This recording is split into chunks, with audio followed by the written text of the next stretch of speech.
እንደዚህ አይነት ታሪኮች ያሉት ብዙም ፊልምና ልቦለድ ላይ ሆነው ከልቦለድ ዓለም ርቀን ስንሄድ ብዙ እንደዚህ ያሉ እውነተኛ የህይወት ታሪኮች አሉ። እነዚህ ያለምንም ነገር ጀምረው ሚሊዮነር የሆኑት ሰዎች ታሪክ ናቸው።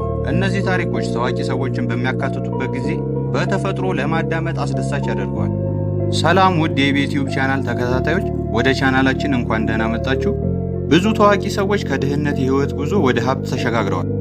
ከድህነትና ሌሎች ችግሮች ጋር ከተጋፈጡ ታጋይ ሰዎች በመነሳት እነዚህ ታዋቂ ሰዎች በእነሱ ላይ የተጣለውን ዕጣ ፈንታ እንዴት ማሸነፍ እንደሚችሉ ተምረዋል። ስኬትን ለማሸነፍ በአንድ አስተሳሰብ በቆራጥነት ወደፊት ሄዱ። ዛሬ ሚሊዮኖቹን ያገኙ እነዚህ ታዋቂ ሰዎች የትጋትና የቁርጠኝነት ውጤቶች ዋና ምሳሌዎች ናቸው። እንደዚህም ይላሉ፣ አንዳንድ ጊዜ ስኬታማ ለመሆን የሚያስፈልግህ ችግር ነው በማለት ዛሬ የማቀርብላችሁ ታዋቂ ባለ ታሪኮች በከባድ መንገድ ስኬትን ያስመዘገቡ ሰዎች ታሪኮች ናቸው።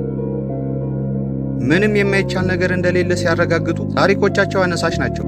የታዋቂ ሰዎችን የስኬት ታሪኮች መስማት፣ ማንበብ ሌሎችን ሊያበረታታ ይችላል። ከሁሉም በላይ እነዚህ ታዋቂ ሰዎች በጣም ብዙ አድናቂዎች አሏቸው። የህይወት ታሪካቸው ደጋፊዎቻቸውንና አድናቂዎቻቸውን ለስኬት እንዲሰሩ ሊያነሳሳ ይችላል። 5 በድህነትና በፈተና በስቃይ ውስጥ አልፈው ራሳቸውን የቀየሩ ዝነኛ ሰዎች ታሪክ እነግራችኋለሁ። ታሪካቸው አስደሳችና አነቃቂ እንደሚሆንላችሁ እርግጠኛ ነኝ። ቪዲዮን ከመጀመራችን በፊት ለቻናላችን አዲስ የሆናችሁ ሰብስክራይብ በማድረግ በቀጣይ አዝናኝና አስተማሪ መረጃዎች እንዲደርሳችሁ ተቀላቀሉን። ቪዲዮአችንን ላይክ በማድረግ እንጀምር። 5ኛ ሻኒያ። በዓለም አቀፍ ደረጃ ዝነኛ የሆነች ዘፋኝ ሻኒያ በመባል እናውቃታለን። የህይወት ታሪኳ ስቃይና ስቃይ ነበር። ወላጆቿ በልጅነቷ ተፋቱ። የእንጀራ አባቷ ብዙ ጊዜ ጥቃት ያደርስባት ኃይለኛ ሰው ነበር። ብዙ ገንዘብ ባይኖራትም የዘፈን ስራዋን ለመቀጠል ተስፋ አልነበራት። እሷን በማደጎ ቤት ውስጥ ለተወሰነ ጊዜ መቆየት ነበረባት። ራሷን ለመንከባከብ የትርፍ ሰዓት ስራ መስራት ነበረባት። እጣ ፈንታ ወላጆቿ በድንገተኛ አደጋ ሲሞቱ በ20ዎቹ ዕድሜዋ መጀመሪያ ላይ እሷን ከታናናሽ ወንድሞቿና እህቶቿ የመውሰድ ኃላፊነት አለባት። መተዳደሪያ ለማግኘት የሚረዳ ዘፈን ስራ አገኘች። በየትኛውም መድረክ ላይ ዘፋኝ የመሆን ህልሟን አልተወችም። ስትችል ዘፈኖችን ጻፈች እና ህልሟን ለማሳካት ጥረቷን ቀጠለች። በመጨረሻም ናሽቪል ውስጥ ገባች እና የመጀመሪያ ስራዋን አገኘች። የመጀመሪያ አልበም ትልቅ ተወዳጅነት ባይኖረው አሁን በመንገድ ላይ ነበረች። ከተለቀቀ በኋላ ስኬታማ ሆናለች እና አሁን ምርጥ ኮከብ ሆናለች። ችግሮች ለስኬት እንቅፋት አይደሉም። ከታሪኳ የምንማረው ይሄንን ነው። 4ኛ ሊዮናርዶ ዲካፕሪዮ። ከሆሊውድ ከፍተኛ ኮከቦች አንዱ ሊዮ በአንድ ወቅት በፊልም ዓለም ከፍተኛ ተከፋይ ነበር። እሱ ከፍተኛ ዝናና ስምን አትርፏል። ነገር ግን ወደ ልዕለ ኮከብነት የሄደበት መንገድ ቀላል አልነበረም። በድሃ ቤተሰብ ውስጥ ተወልዶ በልጅነቱ ታግሏል። በኤልኤ ያረፈበት ሰፈር ለህብረተሰቡ ክፋት አጋልጦታል። በአደንዛዥ እጽ፣ አመፅ፣ ዝሙትና አዳሪነት ወንጀል ሊዮ በልጅነቱ ለዚህ ሁሉ ተጋልጧል። አንድን ልጅ ለመመለስ አስቸጋሪ በሆነ መንገድ ላይ እንዲሄድ የሚያደርግ ልምድ ሊሆን ይችላል። ሊዮ ግን ተስፋ አልቆረጠም። ከህይወት በሚፈልገው ነገር ላይ አተኩሮ ቀረ። የግል ትምህርት ቤት ስኮላርሺፕ አግኝቷል። ተቀባይነት አላገኘም እና ጉልበተኝነትና ድብደባ ገጠመው። ይህም ተስፋ እንዲያጣ አላደረገውም። ግቡ ላይ በማተኮር ጠንክሮ ሰራ። ብዙም ሳይቆይ በሆሊውድ ውስጥ ገባ። ታይታኒክ ኢንተርናሽናል ኮከብ አድርጎታል እና ከዚያ በኋላ ወደ ስኬት መምጣት ችሏል። እንቅፋቱ ምንም ይሁን ምን ግብ ላይ የማተኮር አስፈላጊነትን ከታሪኩ የምንማረው ነው። 3ኛ ጂም ኬሪ። አስቂኝ ተዋናይ ጂም ኬሪ ይህን ዘውግ ከሚወዱ ሁሉም ዘንድ ተወዳጅ ነው። በማስክ ውስጥ ያሳየው አፈጻጸምና ሌሎች እንደዚህ ያሉ ፊልሞች ላይ በዓለም ዙሪያ አድናቂዎችን አሸንፏል። ምንም እንኳን የእሱ የመጀመሪያ ጊዜ ታሪኮች በጣም አሳዛኝ ናቸው። 12 ዓመት ሲሆነው አባቱ ስራ አጥቶ ቤተሰቡ ብቸኛ የገቢ ምንጫቸውን አጣ። ምንም ገንዘብ ሳይኖራቸው ቤት እንኳን መግዛትና በቫን ውስጥ መቆየት አልቻሉ። ቤተሰቡ ተስፋ አስቆራጭ በሆነ ሁኔታ ውስጥ እያለ ካሪ ትምህርቱን አቋርጦ ወደ ስራ ከመግባት ውጪ ሌላ አማራጭ አልነበረውም። ለቤተሰቡ ገንዘብ ለማግኘት በጽዳት ሰራተኝነትና በጠባቂነት ሰርቷል።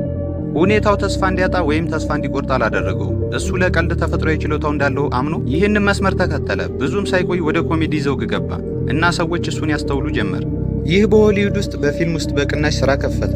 ታላቅ ደጋፊ ካላቸው ተዋናዮች ውስጥ አንዱ ለመሆን በቅቷል። ባለብዙ ሚሊዮነር በእነዚህ አስቸጋሪ ቀናት ተስፋ ቢቆርጥ ኖሮ እዚህ ደረጃ ላይ አይደርስም ነበር። የምንማረው ትምህርት ምንም አይነት ችግር ቢገጥምህ የምትወደውን ነገር መከተል ነው። 2ኛ ሰሊና ጎሜዝ። ከምርጥ ሙዚቃ፣ ፊልምና የቲቪ ኮከቦች አንዷ ሰሊና ጎሜዝ ዓለም አቀፍ ዝናን አግኝታለች። የፓፓራዚ ተወዳጅ የሆነች በዓለም ላይ ታዋቂ ከሆኑ ታዋቂ ሰዎች አንዷ ናት። ዛሬ የቅንጦት ኑሮ የምትመራ ሚሊዮነር የመጀመሪያ ዘመኗ ቀላል አልነበረም። ዛሬ እየተደሰተች ያለችው አድናቆትና ዝና ብዙ ችግሮችን በማለፍ የመጣ ነው። እናቷ ነጠላ ወላጅ ስትሆን ሰሊናን በራሷ አሳድጋለች። እንዲያውም እናቷ ሰሊና ስትወለድ ገና 16 ዓመቷ ነበር። ኑሮዋን ለማሸነፍ ብዙ ችግሮችን አሳልፋለች። ሰሊና ምንም ገንዘብ የሌላትና የሌሎች ልጆች መገልገያዎችን የማግኘት እድል እንኳን የላትም። ከባድ የልጅነት ጊዜ ነበራት። እናቷ ብዙ ሳትቆይ እንደገና ገባች። እናቷ ተዋናይ ነበረች እና ሰሊናም ከእናቷ ተምራለች። የእናቷ ትኩረት በስራዋ ላይ የሰጠችው ትኩረት እንደሷ ለመሆን የምትፈልገውን ሰሊናን አነሳስቷታል። ብዙም ሳይቆይ ተሰጥኦዋ በዲዝኒ እውቅና አገኘ እና በ7 ዓመቷ ወደ ቴሌቪዥን ዓለም ገባች። በቴሌቪዥን ላይ ታዋቂ የልጅ ኮከብ ሆናለች። ይህን ተከትሎ ፊልሞች፣ ሙዚቃና ታዋቂነት ተከትለዋታል።